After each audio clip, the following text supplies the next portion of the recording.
The Supreme Court weighing the legality of President Obama's health care law. It comes after 3 days of arguments. Joining us now to discuss whether the massive law can survive, Congressman Tom Price of Georgia. He's the chairman of the House Republican Policy Committee, and Congressman Rob Andrews of New Jersey. He helped write President Obama's health care legislation. And I'm going to start with you, Rob.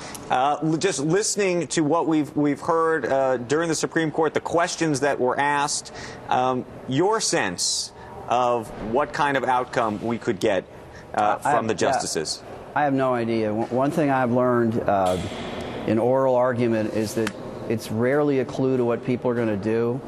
So I wouldn't want to forecast what the court's going to do. We'll just obviously live with its consequences once the decision is made. Mr. Price, look, I'm a physician, not a lawyer, so I don't know about any of that stuff. But I do know that this law is a disaster for patients and for doctors and for the country from an economic standpoint. So I would say that regardless of what the court does, the country is going to have to readdress this situation because the status quo is unacceptable.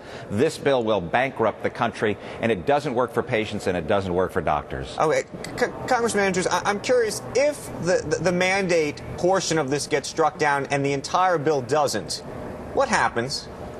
Yeah, it's a major problem, because what would happen when you now say that insurance companies have to take all comers and basically have to charge a uniform rate, if you take people and they can choose to opt out of the market, the premiums would skyrocket if that's not the case, which, by the way, is why good conservatives like Mitt Romney and Newt Gingrich and Bill Frist and Chuck Grassley originated the idea of the individual mandate and has embraced and supported it. So it'd be a big problem. Okay, but the larger question, just from a practical perspective, is, let's say it does. I mean, I've read a lot of analysis that says it may very well get struck down, but but that piece of it would get struck down, not necessarily the whole thing. And then the question becomes, what ultimately does that mean, and what does Congress do?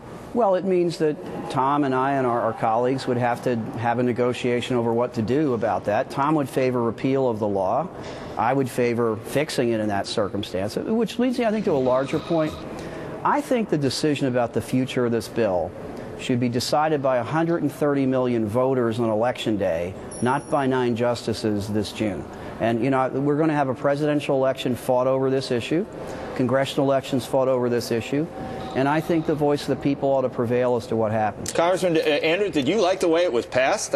Now you want everyone to vote for it. Did you think it was passed in a way that did it make you proud, the way that it was passed? I think it passed in a proper procedure where people had their say, and one side won, another side lost, and we had an election in 2010 where people expressed their displeasure.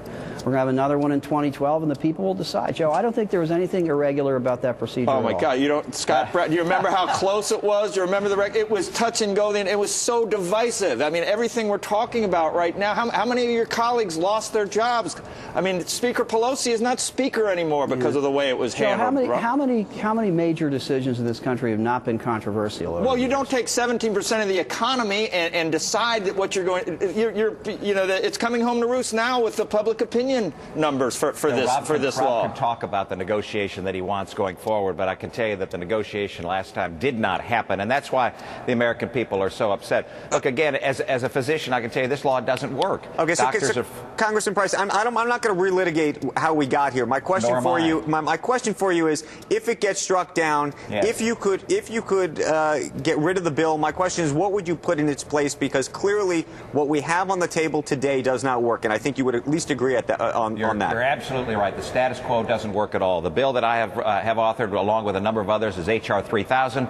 We call it Empower Patients First Act, which gets folks covered in this country, regardless of their financial situation, solves the insurance challenges of portability and pre-existing. You ought not lose your insurance if you change your job or you lose your job, and you ought not be priced out of the market if you have an awful diagnosis or an awful injury. And finally, we address the issue of lawsuit abuse. The practice of defensive medicine in this country costs about $600 billion, 1 out of every 4 healthcare dollars. H.R. 3000 is the bill. There are positive solutions. The key is that you don't have to put the federal government in charge to solve the challenges that we face. Congressman Andrews, what's wrong with Mr. Price's argument if you don't agree with it? Well, I will say this to you, that Tom said, I haven't read his whole bill, but he said that if you have a pre-existing condition, you can't be discriminated against. And I guess I would just ask him, does your bill have an individual mandate in it? The bill doesn't have an individual mandate, because once you have an individual mandate, what that means is that the federal government has to decide what's being mandated. And that's the problem. Well, the way that the bill works is like every single self-insured plan. It's the way Coke works, Home Depot, Walmart, all of the self-insured plans. And insurance works for them because they have a critical mass of employees. And that's what you do. You allow individuals an access to a critical mass of folks so that their health status doesn't increase the cost of insurance. Okay, Congressman Andrews, go ahead. Yeah. If you let people opt out of that market, and you tell the insurance companies they have to take on all comers with a pre-existing condition, then the premiums for the people in the market are going to skyrocket. So without the individual mandate, it doesn't work. It's simply not true. Well, how would it work? Congressman, why is that not true? Because I have to tell you, what Mr. Andrews just said makes a lot of sense to me, and I think maybe some others at this table as well.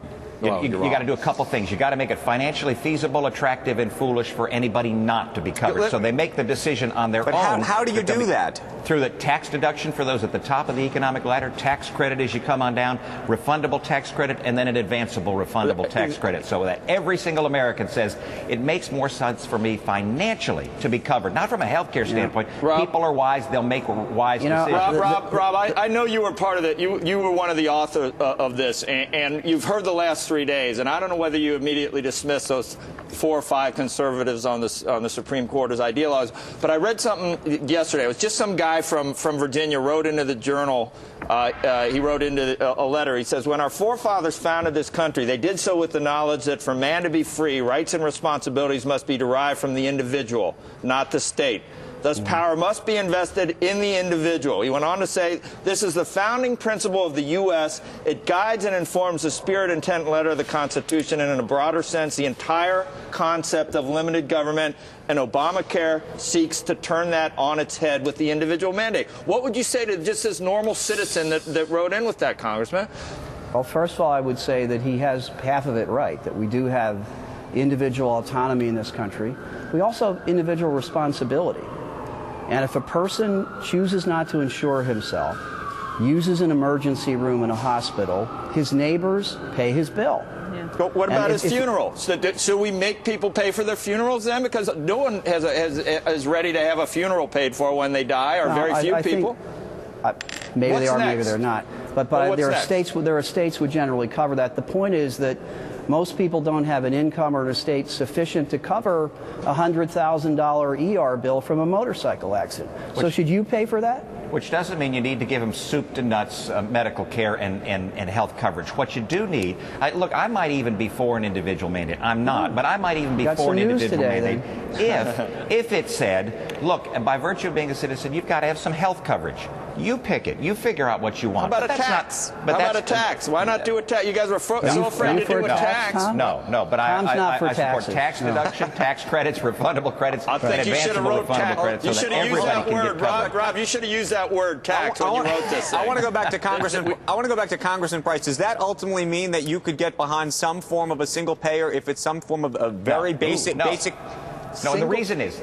No, the reason is because when we do that in this country, what we do is empower Washington to make the decisions about the definition of health care and the definition of health coverage. Sort of like Medicare. That's where you get into problems. So the program that you like Medicare. The program that you just referenced, this idea that you said I might be able to get behind, how would that work?